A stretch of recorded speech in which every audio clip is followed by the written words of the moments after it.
What's up, everybody? Welcome back to another great edition of Symone with the Sports. Today, I have Sixers beat writer and the host of Locked On Sixers podcast and our YouTube show, Keith Pompey. Keith, thank you so much. Hey, thanks for having me on your show. Of course. I'm glad you came back. So how has it been? I see y'all recently converted to YouTube. How has that been? It's been fun. It's been fun. The guy, Devin Givens is a friend of mine. We've been friends for a while. And it's cool because we disagree on a lot of things. so we can give our, we have different opinions and we can state them. So yeah, the YouTube thing has been fun. Okay. So you've been covering the Sixers for a long time. What about this season was special for you as a journalist? Like, what stuck out? The thing that really stuck out to me has been Joel Embiid. The one knock on him has always been that his lack of durability, like he can't last. And, he missed games this year, mostly because of COVID. But when you look at it, this guy put up amazing numbers. He won the scoring title. And to me, the biggest thing was that he was able to play in most of the games. So that's the thing that really stuck out. I'm not saying in the years past he couldn't put up these numbers, because he did, but he was able to sustain it because, he stayed healthy. So that was the number one thing that stuck out to me. So he's MVP? I think he is. You know what? I do. And the thing about it is, this is from a guy who I know some people might like, come on, man, you cover him, you do this and that, but I've never voted for him before. I don't even think I voted for him for first team All-NBA before, because I didn't think he deserved it. And this year, when you look at it, we talk about the Ben Simmons saga, right, that they had. You talk about all these other teams. Like, look at Charlotte last night. Charlotte went out kind of bad. But Embiid, you got dudes throwing mouthpieces in the stands, right? MJ taking the exit. And I'm like, what are you mad about? You were a 10th seed. Like, did you foresee this? Like, where's the motion coming from? Yeah, maybe because they got blown out for the second year in a row. But that's the same Charlotte team that Embiid had to drop 40 and 10 against for them to beat in overtime, right? So that tells you how dominant he had to be in order for the 76ers to get the 4th seed. So that's why I voted him MVP. So what do you think about the post-James Harden Sixers? Because last time we talked, last season, you were saying you could actually see James Harden coming to the Sixers. Then it happened a year later. So what's been your assessment? Thus far, it hasn't been as good as everybody would have expected. You know what I mean? You look at James, whether it's his hamstring, they're saying the hamstring is healthy, but he just doesn't have that lift, right? He's wearing a sleeve on his leg, so something's wrong. He hasn't had that lift. His shot has been off. So it's one of those things where you have to say at this particular point, it has been a little bit of a disappointment right now. Now, who knows, maybe he could correct it in the playoffs, but when it's typically a hamstring thing, you normally take some time for it to get back together. But as of right now, the way we're speaking right now today, heading into the playoff game, it has been a little bit of a disappointment. They just haven't blended the way that you felt like they would, and he hasn't had the impact that you thought that he would on the offensive end. So long-term wise, do you see James Harden returning? Like, will the Sixers bring him back? I think so. Yeah. Think about it. They gave up Ben Simmons. They gave up son-in-law. I call him son-in-law, Seth Curry, because that's Doc Rivers' son-in-law. And they gave up no, but he is his son-in-law. I'm saying Doc Rivers is cutthroat. Well, and then also, not only that, they gave up the close family friend and Andre Drummond. The people don't know that Doc Rivers adopted a guy who is like one of Andre's best friends. Oh. So they gave up all that, 2 draft picks, and just for James Harden to just walk. You know what I mean? So now again, I expect him to pick up that option. If he doesn't pick up that option, I think it's going to be he'll probably take less and they'll bring someone else in. Hopefully it will be a trade for them. But I'm looking at this, that when they did this, a lot of times they have these backroom deals that, you know, they not supposed to do, but they have. I mean, I'm looking at James being here long term. You don't think it's gonna work? I don't want him here long term. Now, I was never high on James Harden just because, I don't know, just watching him with the Nets, before he said he wanted a trade, I just felt like he wasn't out there giving his all. So I just felt like Kevin Durant was having to be like Joel Embiid. Kevin Durant was having to drop 50, and whether or not James show up determines if they won the game or not. So when he wanted the trade, I was like, oh, okay, maybe he was just slouching over there because he wanted out, which is still annoying to me. But I'm like, oh, okay, he's gonna pick it up because he just didn't want to be there. But he picked up right where he left off, and he was playing with the Nets. So I'm like, yeah. I don't know. So what about Tobias Harris? Will he be back? I think a lot of that depends on how they do this year. I mean, honestly, I look at it like, you know, you got 3 scapegoats right now. One is Tobias Harris, number 2 is Matisse Thybulle, and number 3 is Doc Rivers. And they always going to basically make, and I'm not saying that any of these guys are at fault, but if they struggle in the first round, it's going to be like, okay, well, what we need to do is we got to go out there and get a 3rd or 4th star. Tobias Harris is making X amount of money. Let's see if we can move him and possibly bring somebody else in, right?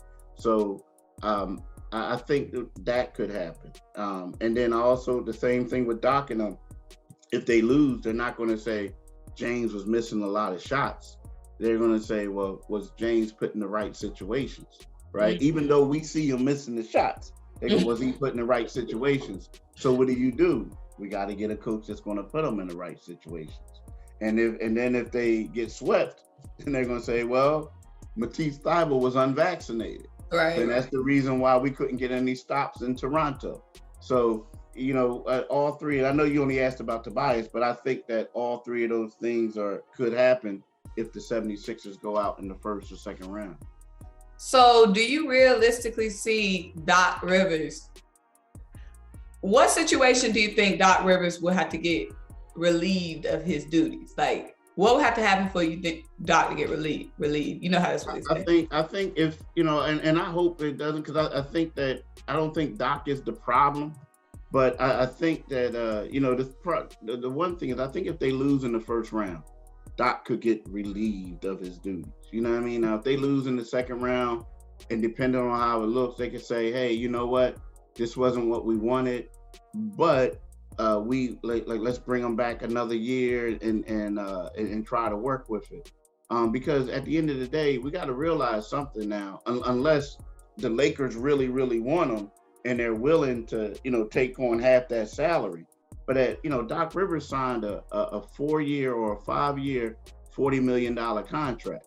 So he still has money left on the books. So if you fire the man, are you willing to pay the man, knowing that he's going to be sitting at the crib drinking tea, talking about, thank you, I'm getting paid on the 1st and the 15th for the next 3 years. So that's the thing. But I do believe if they go out in the 1st round, yeah, Doc Rivers could be gone. But again, I know a lot of people are very critical of him, but I don't think it's totally his fault, because when you look at this roster, no offense to these guys, but you have some young, inexperienced players, and then you have some older players who you can argue that's past their prime. They don't have a lot of guys that's like here and now, right now, you know? That is true. And then our bench, I mean, I feel like the biggest complaint with Doc Rivers, at least that I hear, is the bench lineups, keeping the bench out too long. But I mean, the bench sucks. Like, so like you're saying, like, the starters got to get a rest at some point. So, I mean, I can see how they can shift, you know, it is a poorly constructed roster at the end of the day. Yeah. So, Matisse Thybulle, because a lot of people are like not really fazed by Matisse missing whatever games will be in Toronto, whether it's 2-3 games that's going to be in Toronto. How big do you think that's going to be? You know, I think it's going to be, when Matisse is on his A game, it's huge, right? But there's been a lot of times when Matisse goes into games having to audition to play in the second half. Like we said, am I right though? Like, it's like he gets minutes in the first half, and if he plays well, Doc keeps him in. If not, then they go offense, defense, or he's not even on the floor in the fourth quarter, right? So I feel like if great Matisse, yeah, it's going to be huge, because when you look at a guy like PASCAL, SIAKAM, Matisse is long enough to be in this phase and prevent, not shut him down, but make him work harder for doing things. But it's also one of those things where the one thing we got to realize also that offensively, Matisse, like he's not an offensive type player, so he probably wouldn't get as many minutes as everybody thinks he would, because you're going to have to play Danny Green and Shake Milton a little bit just to get some shots, or Danny Green and George Niang will get those minutes just to get some shots.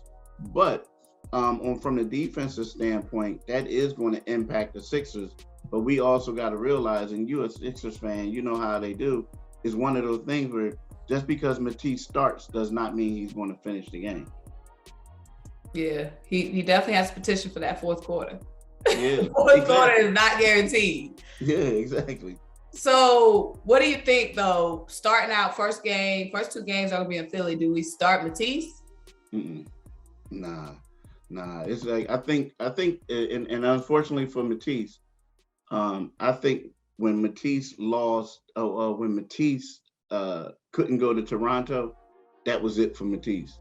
Like he lost his starting spot.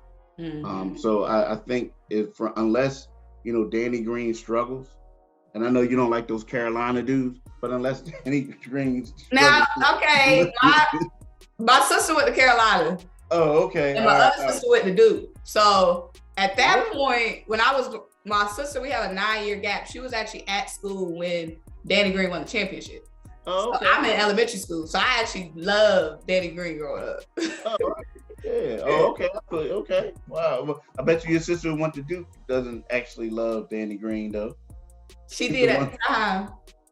Oh, because they won that championship. Oh, okay. Oh, you talking about the one that went to Duke? Yeah, no, yeah, she did, because we have our sister went to Carolina. She's 9 years older than us. Oh, okay. So we were, we weren't thinking about college. We was just Carolina fans until it was time to put in them applications. Okay. So what are you, a twin? No, we're 15 months apart. Okay, all right. But so yeah, Danny, I think that Danny is probably going to get the starting spot. You know what I mean? Especially, I think offensively, if Danny can knock down shots, it's going to help the Sixers out with the spacing and everything like that. So I expect Danny Green to get shots down. Matisse, he may be the 6th man, 7th man, but Danny Green is going to start. Yeah, we're going to need Daddy. We're going to need Daddy to knock down shots, man. Yeah. But because you just never know. But yeah. I mean, that last game in Toronto, he was high. I feel like maybe playing Toronto got him rejuvenated or something. Yeah, it was one of those y'all should have kept me games. Like, right. After he got that ring, he went to LA, and it was one of those. And that was also his first time back. So I'm hoping he can for him that he can carry on that momentum, that energy that he had, But yeah, that's what it was. If Danny Green could play anywhere close to that, the Sixers will have a chance. But again, the Sixers played that way. He played that way, and they still ended up losing. But so, we'll see. So what do you think the key to beating the Raptors is? Because I feel like a lot of people already hung their head. Like, feel like we already throwing in the towel. I think the key is, well, first of all, is the rebounding thing is huge. They got to get some way, somehow to keep these guys off the glass at the high rate that they have been getting rebounds against them in the past. I also think it's James Harden. James Harden came here. James Harden's a perennial all-star, top 75 player. He has to play that way against this team in order for them to win. Because, we talk about Tobias, we talk about Tyrese, Matisse, all these, Danny, all these guys. But I feel like if in order for them to win, James Harden has to be the James Harden of old for the 76ers to win. That's the key. He has to knock down shots. So, I forgot what my next question was. Yeah, James Harden for sure. My thing, what do you think, what's your biggest concern though? My biggest concern is wearing out Joel Embiid, because if we do come out of a win, it's going to be because Joel Embiid gave his life. Yeah. So we won't be able to rest or have a fresh Embiid for a tough second round. Eastern Conference Final. I mean, we have to drain his tank in the first round. That's my biggest concern. Yeah, that's a huge concern for me as well, too. I mean, because, you know, like right now, you don't know if you can depend on anybody coming in to back him up. And like you said, in order for y'all to win, you wear them out. Think about it. When Joel goes out the games, that's when other teams go on those runs. Like Joel will leave the game with a 16-point lead, and they'll come back in and he's maybe up 4, but for the most part, he's down 2. You know what I mean? So you're going to have to, like, the wearing him out and keeping him healthy and fresh is a major concern. But, and so that's why somebody else has to step up. They got to step up and take the pressure off of them, because that is key. Because if you take Joel off the Sixers, no lie, they would have been playing in yesterday's play-in game. They wouldn't even been playing in the play-in. You being generous. Okay. You generous. They would not have been in the play-in. Yeah. I ain't want to say it, but yeah, maybe. Yeah. You real generous. Come on now, put some respect on the Hawks and the Hornets. They would not have been in the play-in. Yeah, well, you're right. Yeah, you're right. I mean, yeah, you're right. You take Joel off those teams, they would. Because they were above, they had 40+ wins. Mm-hmm. Especially the Hornets, because, you know, Joel, and the funny thing, not funny, but when Joel had to do that for 2 games against the Hornets, the Hornets was like, had COVID. Like, we were in Charlotte for like 4 days. And like, before we get there, we're like, dang, this guy got COVID, that guy got COVID. You're like, dang, Joel had to like put on an epic performance in back-to-back games in order for him to win. And Charlotte had some problems this year, but yeah, you're right. Trae Young is the type of dude who will light it up. And the 76ers just had problems. They had a lot of problems this year that Joel cleaned up in mass for him. Yep. So who's out of the East, who do you think is the most dangerous team? The team, okay, so I honestly think the most dangerous team in the East right now is the Boston Celtics. I do. And without Robert? I think that's going to be tough without him against Brooklyn.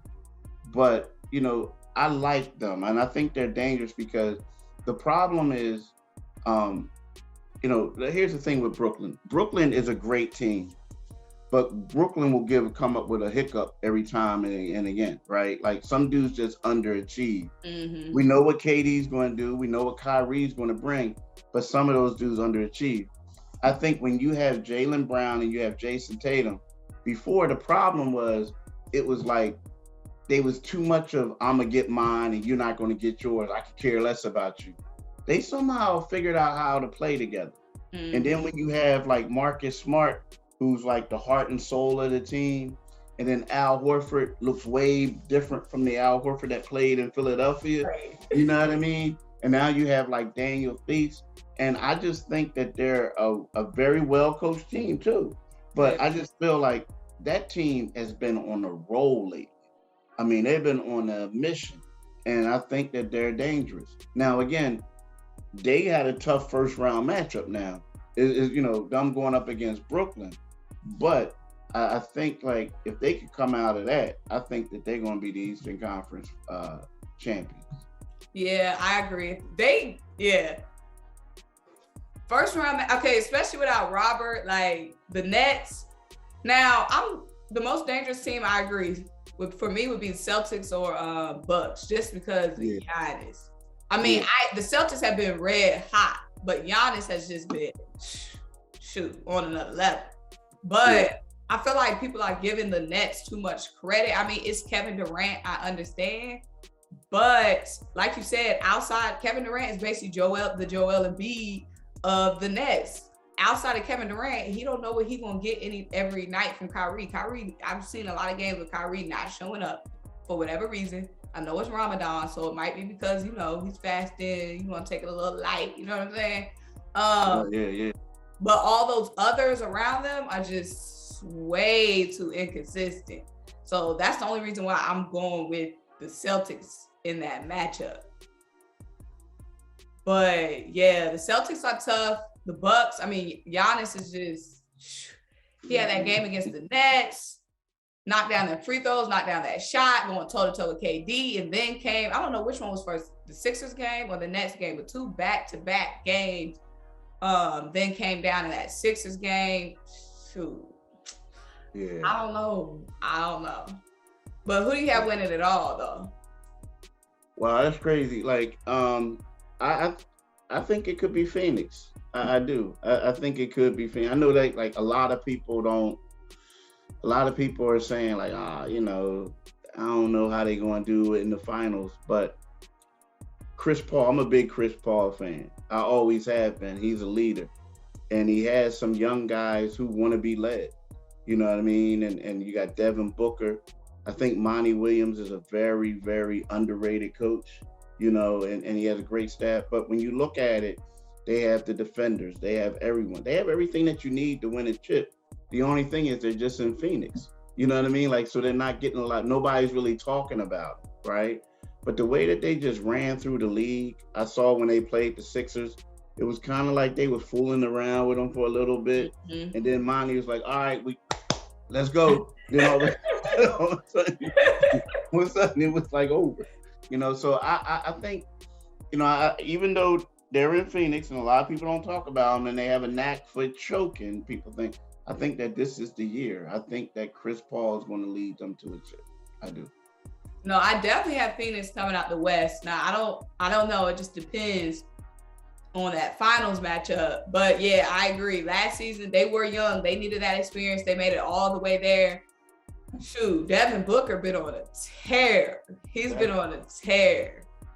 So yeah, I really like the Suns too. And they're on a mission because they do feel like they got, you know, their heart snatched in the finals. They haven't been getting any respect all season. D-Book hasn't been in any conversation. So I do feel like they have all the momentum in their favor.